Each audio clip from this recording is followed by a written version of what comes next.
Catus Maximus here. Kind of a weird video. I'm just calling these Japanese stubby flex round head ratchets.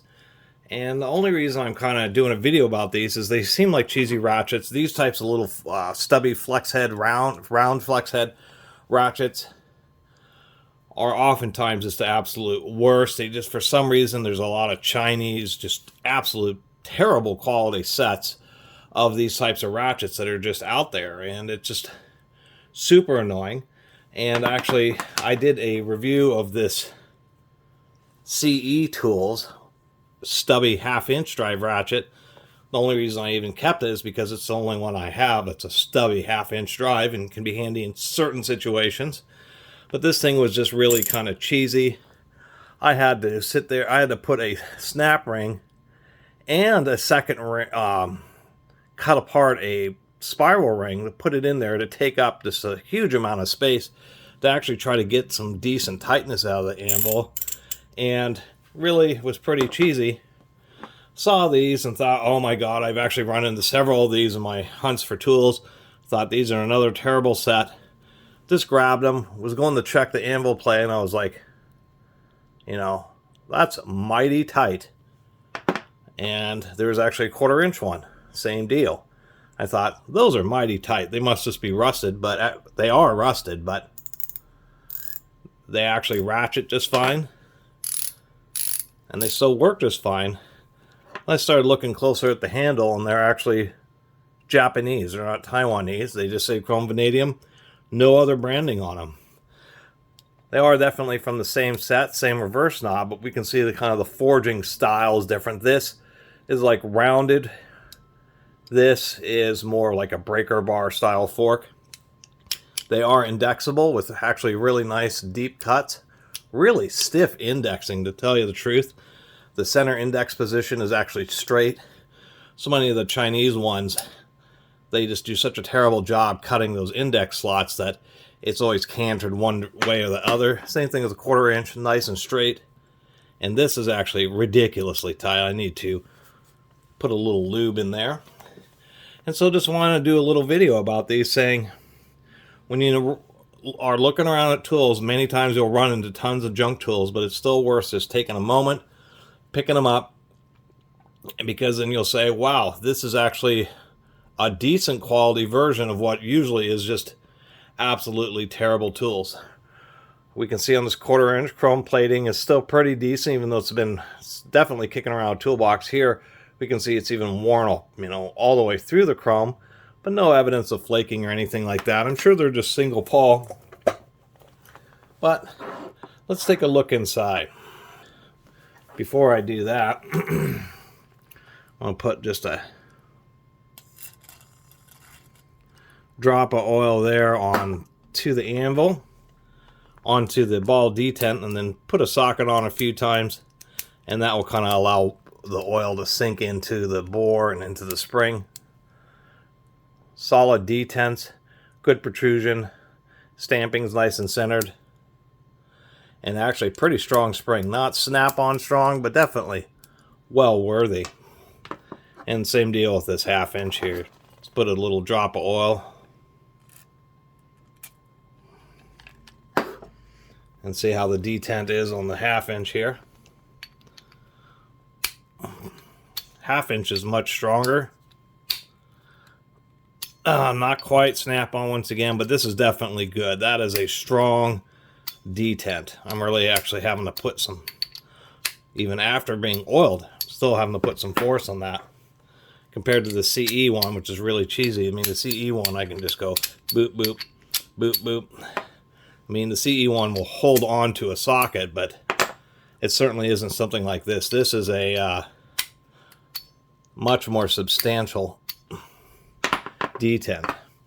And as far as how long it is, like, here's my little Blackhawk New Britain made round flex head, and we can see that this really is pretty short handle.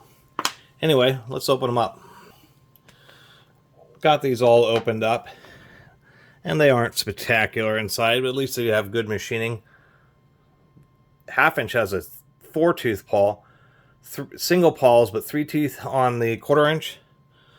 4 teeth on the 1/2 inch, so I'm at least satisfied with that. Another thing I was noticing here is you can tell which side is down because there's actually a recess on the bottom side. The other thing was I was noticing, like on this 1/2 inch one versus this Chinese CE tools, you can see that there's just a whole lot more cross section there.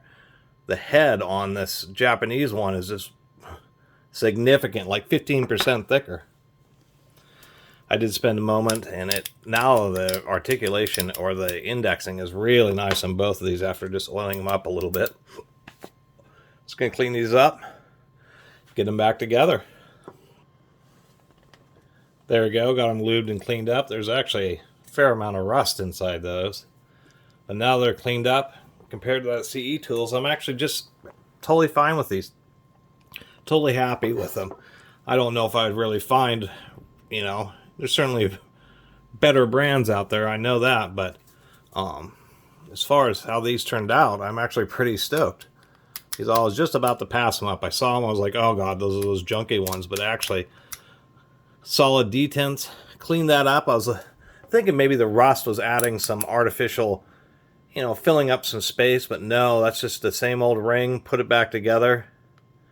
I mean, really good tolerances right there, really good machining on the depth of that counter bore, and then the links from this shelf to where that undercut is for the snap ring. That's actually some pretty careful attention to detail, because that is a pretty tight anvil.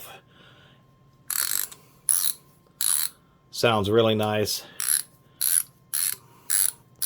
Reverses really well and smoothly.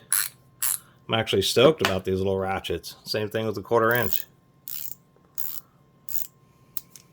It still has a pretty stiff detent in it, but that's actually kind of nice because that way it's not going to be kind of flopping around automatically on you too much. And once again, the reverse on this, a little bit notchy. I think that will just break in. Certainly can use its little thumb wheel thing, which is actually kind of a good idea, even though it makes the head a little bit taller. I kind of don't mind it. And once again, for basic single pawl, SK style ratchets for Stubby, I think they're just fine because you're certainly not going to be breaking bolts with these. And kind of like this cute little 1/4 inch one. Certainly like how they turned out after lubricating them. So anyway, that was my little video about these Japanese indexable round flex head Stubby ratchets. And too bad the 3/8 one wasn't there. I have actually a few Stubby pair head and other Stubby 3/8 ratchets, so it isn't such a big deal. So to tell you the truth, it was kind of like almost fate, because of all the places where I could have really used a pair of ratchets like this, particularly with all the ratchets that I have, is 1/4 inch and 1/2 inch. And the 3/8 really wouldn't have been, quite as cool. So anyway, I really appreciate everybody who's been watching and subscribing. And if you haven't subscribed, please do. I forgot to mention the 1/4 inch anvil is also just super tight. Anyway, if you haven't subscribed, please do. Till next time, Catus Maximus out.